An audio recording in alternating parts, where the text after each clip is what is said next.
निरीक्षित। तो लीला और इसके साथ साथ स्वरूप, लीला पूर्वक ही स्वाभाविक तिरछी चितवन उसकी आँखों से देखना जो हम ध्यान करते हैं, स्मरण आता है, और उसका हंसना और बोलना, हसितम भाषितम, श्री कृष्ण का हंसना, श्री कृष्ण का बोलना और उसकी लीलाएं, उसका प्रेम पूर्ण तिरछी नजर से देखना,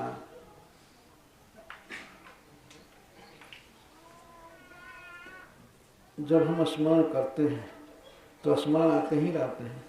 तो सर्वा न शिथिला क्रिया, हमारी सारी क्रियाएं शिथिल हो गई।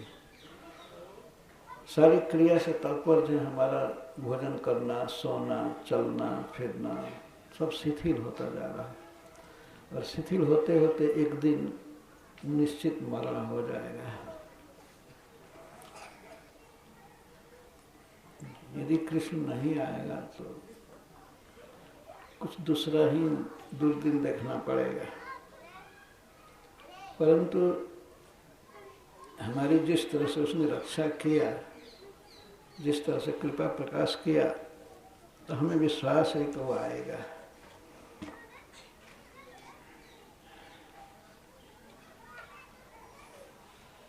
नंद बाबा भी कह रहे हैं कि जो सायल है गोवर्धन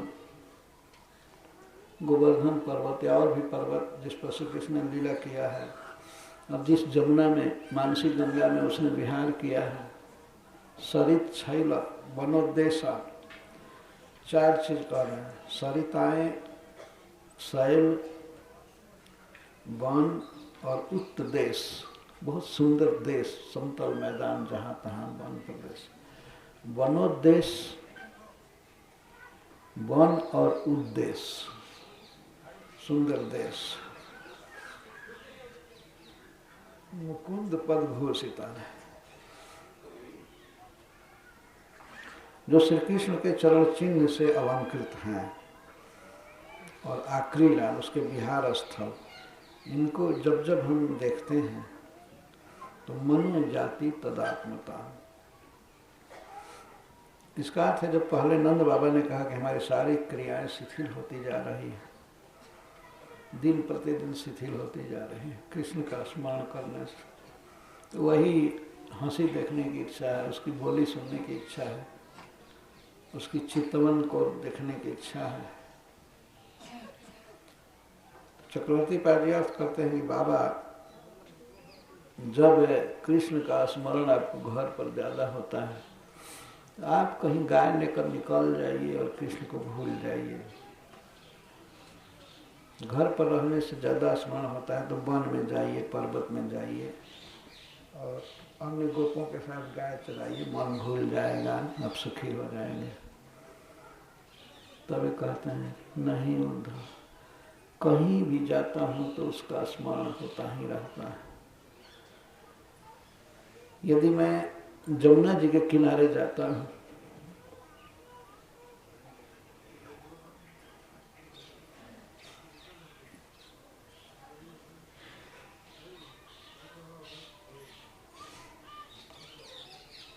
वहां भी कृष्ण का स्मरण होता है। कृष्ण के चरण चिन्ह सब जगह भरे हुए, और शैल, श्री गोवर्धन में जब जाता है हाँ तो और अधिक स्मरण होता है।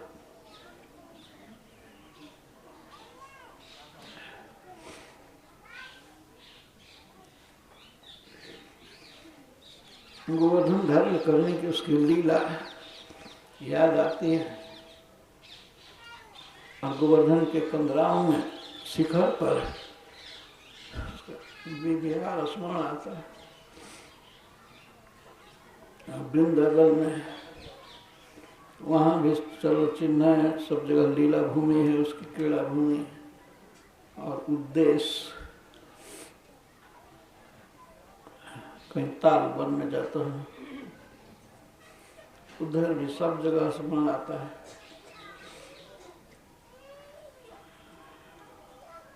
मुकुंद पद भूषिता है, मुक्तिदाता, सब दुख से दूर करने वाले श्री कृष्ण के पद से, चरण से अलंकृत सब स्थान है। आक्रीडान, इन स्थानों में श्री कृष्ण ने क्रीड़ा किया है, विविध खेल किया है, लीला किया है। इक्षमाणा न मनोजाति तदात्मता में जब हम देखते हैं इनको,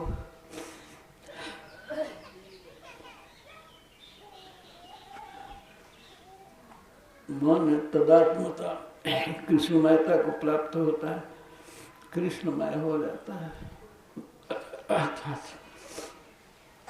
मन में बिल्कुल कृष्ण छा जाते हैं। तो न मैं घर में सुखी हूँ, न वन में, न गोवर्धन में।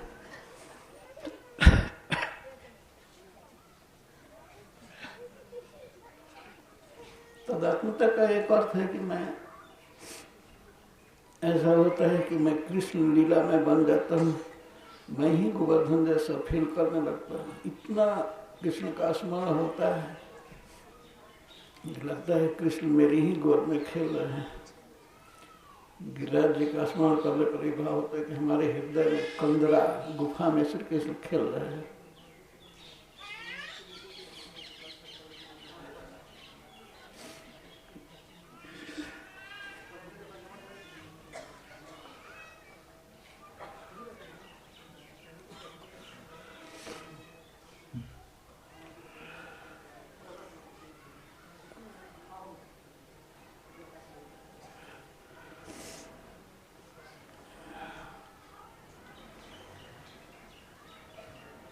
मनोजाति तदात्मता में, तदात्मता का अर्थ है कृष्णात्मता अथवा शरीर छल मनोदेशन सबके साथ लगेगा, और या आक्रीडान क्रीड़ामयता को प्राप्त हो जाता है। तो इस तरह से उनका प्रेम विकार बढ़ने लगा। तो नंद बाबा ने सोचा कि कृष्ण के ऐश्वर्य परक लीला की यदि याद करूंगा तो शायद कृष्ण का इतना आवेश हमको भूल जाए। तब वे कहते हैं, बहुत सोच समझ करके बात करते हैं, कहते हैं मन्ये कृष्णं च रामं च प्राप्त इह सुरोत्तमौ सुराणां महदर्थाय गर्गस्य वचनं यथा। उद्धव, जैसा गर्गाचार्य ने हमसे कहा था, मैं कृष्ण और बलराम को सुरोत्तम मानता हूँ। मैं यही मानता हूँ कि ये दोनों में से एक विष्णु के अवतार हैं और एक संकर्षण के अवतार हैं। गर्गस्य वचनम यथा, जैसे हमारे गुरु महाराज ने गर्गाचार्य ने कहा था उसके अनुसार बोल रहा हूँ, वचन को प्रमाणित कर रहे हैं। गर्गाचार्य ने कहा था गर्गस्य वचनम यथा, मैं गर्गाचार्य के अनुसार मैं अब मानने लगा हूँ, मैं मानता हूँ कि कृष्ण और बलराम सुरोत्तम हैं, भगवान शंकर और विष्णु भगवान हैं जो यहाँ अवतार लिए हैं। सुराणा महदर्थाय, देवताओं के लिए जन्म लिए हैं, देवताओं का कार्य करने के लिए, दैत्यों का वध करने के लिए, धर्म की स्थापना करने के लिए। ऐसे इसलिए वे स्मरण कर रहे हैं कि ऐसा करने से थोड़ा मन में आएगा कि चलो भगवान हैं, हमारे बेटा नहीं है, ये भाव शिथिल होगा। तो पुत्र भाव करके मैं मर रहा हूँ, कृष्ण की याद कर रहा हूँ, तो पुत्र भाव शिथिल हो और श्री कृष्ण बलराम में भगवत भाव हो, इसके लिए ये लीला की याद कर रहे हैं। लेकिन नंद बाबा का जो वास्तविक भाव है पुत्र भाव, वही हावी हो जा रहा है, वो दबा रहा है स्वर्ग भाव। फिर भी याद कर, मन्ये कृष्णम च रामम च प्राप्तो इह सुरोत्तम। वास्तव में कृष्ण बलराम हमारे पुत्र नहीं हैं, वे तो दोनों सुरोत्तम हैं, देवताओं में सबसे उत्तम भगवान विष्णु और भगवान शिव, ये दोनों हैं। तो इसका अर्थ है कि मैं पुत्र न मन में न मानने, उद्धव मैं उनको पुत्र नहीं मानना चाहता हूँ। ये पुत्र मानने से बड़ा दुख हो रहा है। तो अब गुरु के वचनानुसार याद करें, कृष्ण बलराम दोनों देवता हैं, देवताओं में श्रेष्ठ हैं, और देवताओं के कार्य के लिए, पृथ्वी का भार दूर करने के लिए, असुर वध के लिए दोनों आए हैं यहाँ पर। तो यह बात इसीलिए कह रहे हैं नंद बाबा कि पुत्र भाव तिरोहित हो जाए, परंतु होता नहीं है। मन्ये कृष्णम च रामम च, और सुराणाम महद अर्थ है, देवताओं का महान कार्य साधित करने के लिए वे आए हैं। भगवान विष्णु आए हैं, भगवान शंकर आए हैं, तो उनको पुत्र मानना कितना भारी अनर्थ है, कितना बड़ा दुस्साहस है। यह भीतरी भाव है कि इनको पुत्र क्यों माना जाए, ये तो पुत्र इतना दिन माना यही अपराध किया है। भगवान विष्णु को और भगवान शंकर जी को, जो जगत के पिता हैं, सबका पालन करते हैं, सबको बस में रखते हैं, उनको मैं पुत्र माना यही अपराध है। कैसे मानते हैं कि कृष्ण बलराम दोनों देवताओं में सबसे श्रेष्ठ हैं, दोनों भगवान हैं, ये बात कैसे मानने लगे? तब कहते हैं मानता हूँ, कुछ देखा हूँ। एक तो गुरु का वचन प्रमाण है,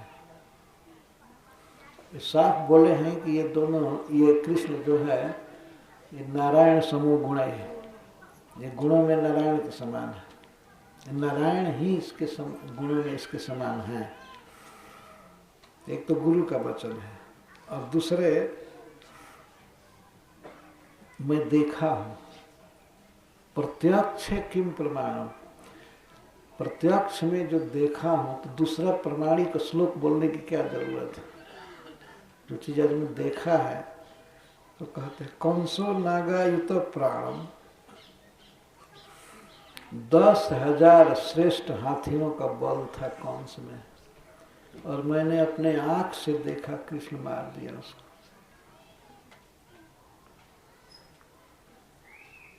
तो ये भगवान नहीं है तो कौन है? भगवान ही मार सकते हैं ना। नागायुत प्राणम, प्राण मैंने बल, अयुत मैंने 10,000, 10,000 हाथियों का बल था कंस में। 1-2 हाथी नहीं, 2-4 या 100 हाथी नहीं, 10,000 हाथियों का बल था कंस में। और मल्लव गजपतिम तथा, और दोनों मल, चारुण और मुष्टिक, इनमें भी 10-10 हजार हाथी का बल था, ये सब में लगाना है। और गजपतिम तथा, और कुबलयापील हाथी गजराज, इसमें भी 10,000 हाथी का बल था। ये सबके लिए विशेषण है। कंसम नागायुत प्राणम, मल्लव नागायुत प्राणम, और मल्लायुत प्राणम गजपतिम। अवधिष्ठान लीले, ये कृष्ण बलराम मिल करके और खेल खेल में इनका वध कर दिया। कंस का, कुबलयापीड़ हाथी का, चारूण और मुष्टिक का।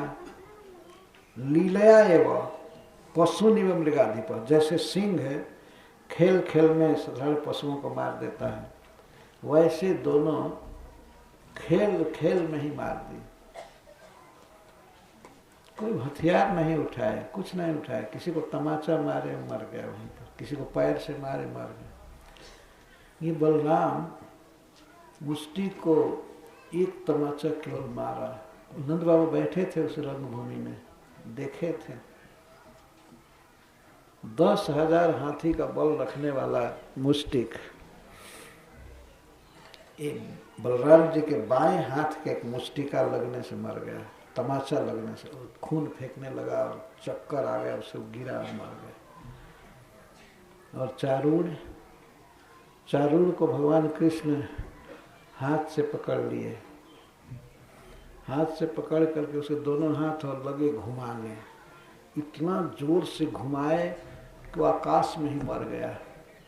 उसके मरे हुए शरीर को फिर अखाड़ा में उन्होंने पटका। इन सब लीलाओं को श्री नंद महाराज ने अपने आंखों से साक्षात देखा था बैठ करके मथुरा के रंगभूमि में।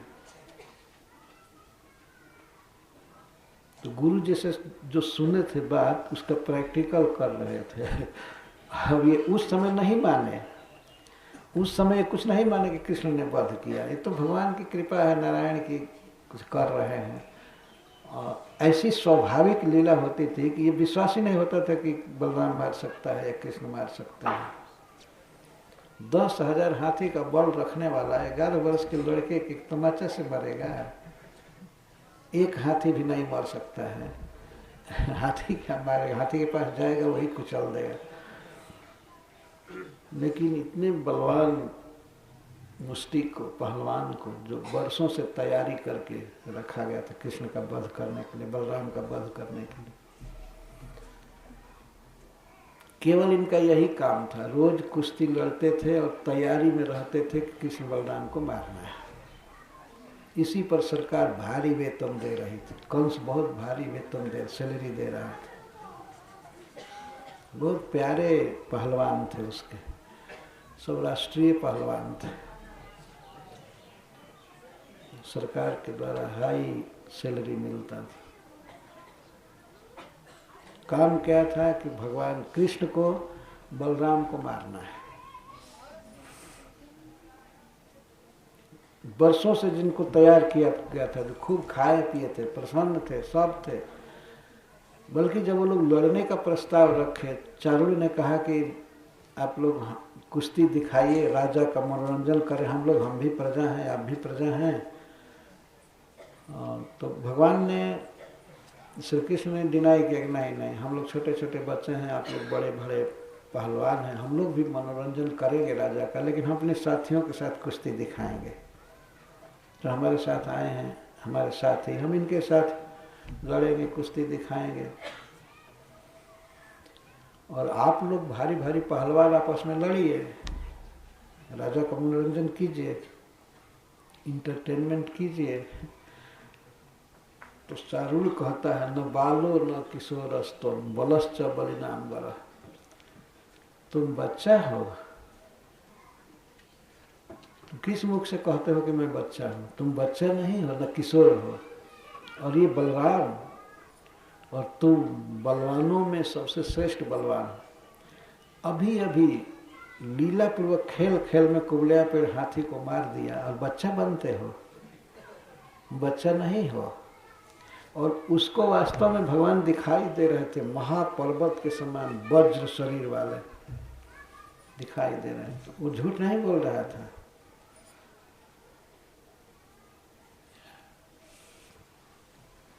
महाकाय दिखाई दे रहे थे भगवान, और वज्र जैसा कठिन शरीर। तो इस तरह से बोला है। भगवान कह रहे कि नहीं, ठीक नहीं है लड़ना है, हम लोग बच्चा हैं, बच्चों के साथ युद्ध दिखाना चाहिए। कहा नहीं, देखो तुम मेरे साथ जोर आजमाओ और मुष्टिक बलराम के साथ। अपने लिए श्री कृष्ण को ही चुना है।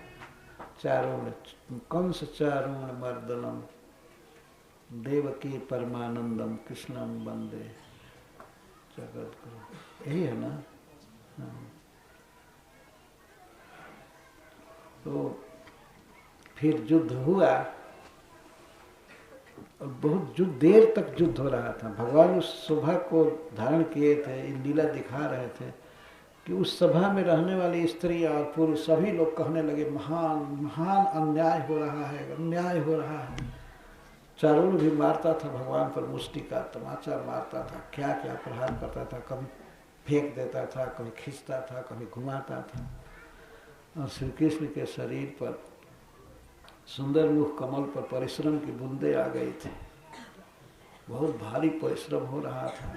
और श्री कृष्ण भी लगता था हाँफ रहे थे, जीतने का प्रयास कर रहे थे।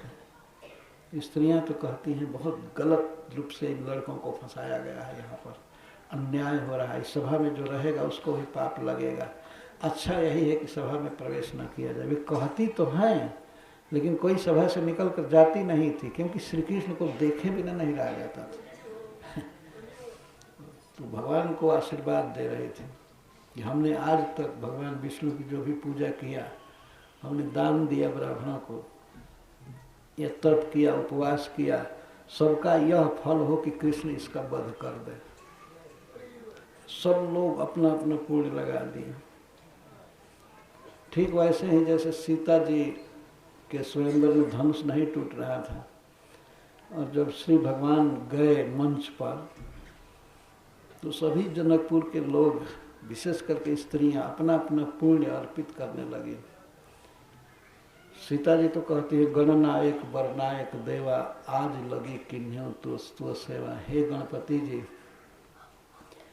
आज फल दीजिए, मैंने जो भी सेवा किया है आपकी, इसके प्रभाव से राम धनुष तोड़ दे। और जितने भी लोग थे सब लोग अपना अपना पुण्य अर्पित किए। भगवान को इसकी जरूरत नहीं थी, लेकिन ये तो भाव है, भक्ति है। तो श्री राम धनुष को तोड़ दिए। ऐसे तोड़े लगा कि छुए बस टूट गया। छुअत टूट रघुपतिहीन दोष। लक्ष्मण जी तो कहते हैं कि इसमें रघुपति का क्या दोष है, परशुराम जी से कहते हैं। वो छुए और टूट गया तो अब क्या किया जाए।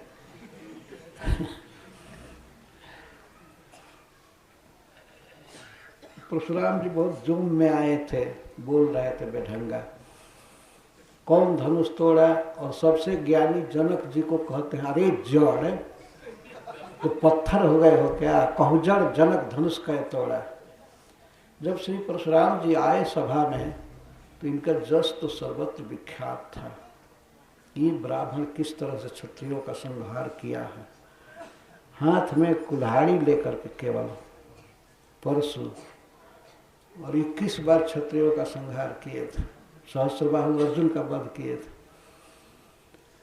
विख्यात बात थी। तो जब भगवान ने धनुष तोड़ दिया और बहुत भयंकर आवाज हुई, उस आवाज को सुन करके या सभा की बात सुन करके पहले श्री परशुराम भगवान आए।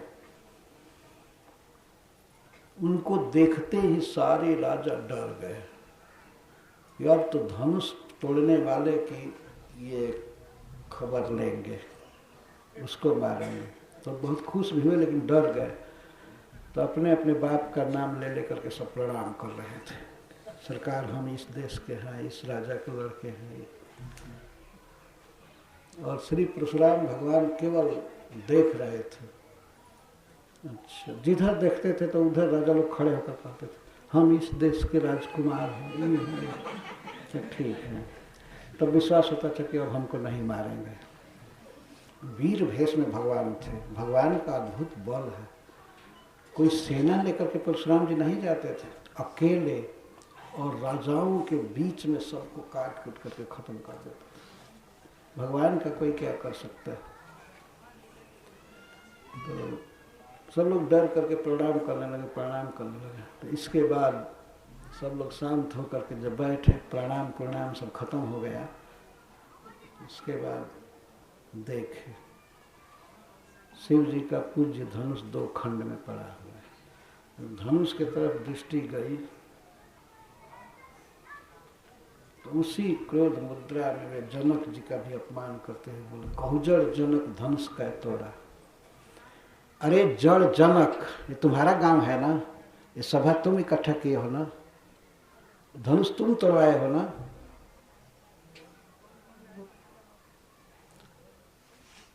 पहले ये बताओ, अरे मूर्ख, ये बताओ कि ये धनुष कौन तोड़ा है।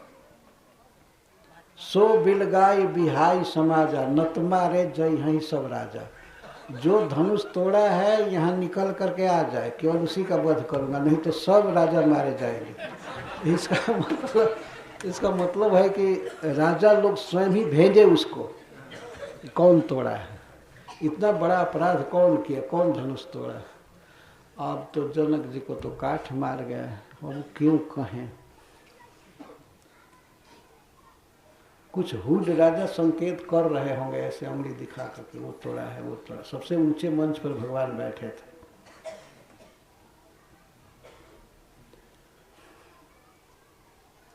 धनुष तोड़ करके बैठे थे। अगर वहां खड़े होते तो भगवान परशुराम जान गए होते कि यही तोड़ा है, लेकिन वो तो मंच पर बैठ गए। तो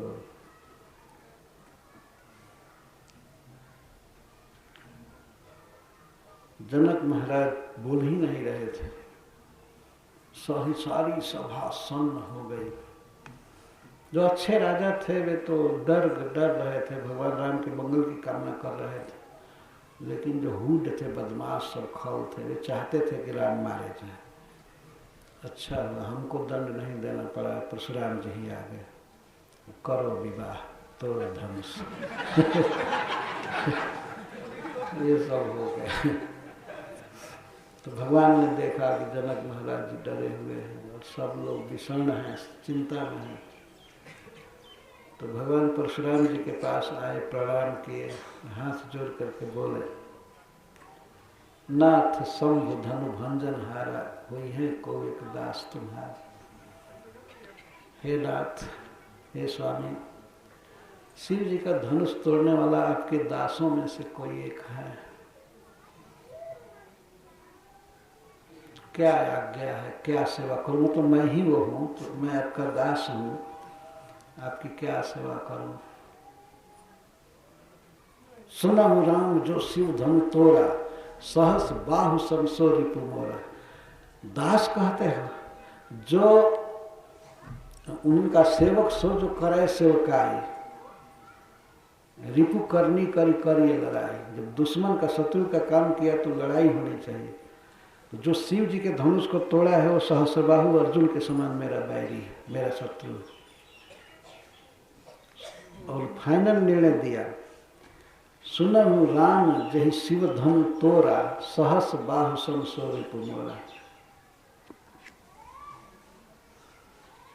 सहस्रबाहु के समान मेरा शत्रु है, ये है वो है वो है।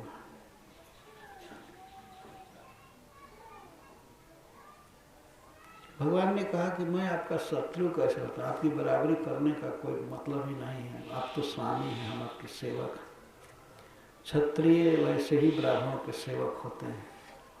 हमें तो एक गुण है, एक धनुष में रस्सी लगी, रस्सी को गुण कहते हैं। हमारे पास तो हे देव एक गुण है, और आपके पास तो 9 गुण है। जनेऊ में 9 धागा होता है।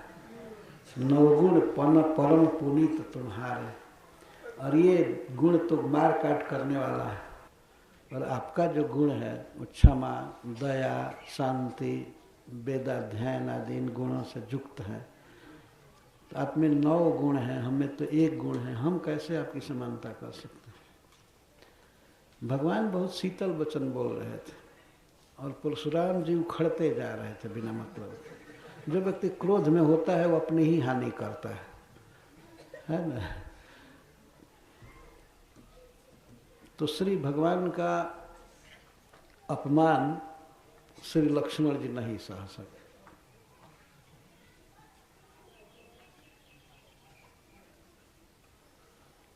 वे आगे बढ़ाए और बोलने लगे बहुत कड़े स्वरों में। पहले उन्होंने कहा कि पहले आप कहीं बैठिए, खड़े खड़े परेशान हो रहे हैं, कहीं बैठिए, चल करके आओ, और यहाँ भी खड़े स्वरी हो गए, ठीक नहीं है। बैठिए, बैठी हुई पाए पिराने, पैर में दर्द हो रहा होगा, बैठिए। तो कहते हैं कि आप कह रहे हैं कि कौन धनुष तोड़ा, कौन धनुष तोड़ा। मैं तो मान रहा हूँ कि श्री राम धनुष तोड़े नहीं, तो छुए और धनुष टूट गया। बहुत पुराना धनुष होगा, सड़ा गला, छूते ही टूट गया। और ऐसी धनु ही हम लोग खेलते समय कई तोड़ करके फेंके हैं अयोध्या में। खेलने में ऐसी धनुष नहीं कर, धनु ही कई तोड़ करके फेंका है। तो ये एक टूट गया तो आपको क्या दुख है इस बात का? बहु धनु ही तोरी लड़काई, कबहू न असरिस कीन्ह गोसाई। ऐसी धन ही कई बार तोड़ करके फेंके हैं, उस समय आप कभी क्रोध नहीं किए। इस सड़े गले धनुष पर आप क्यों क्रोध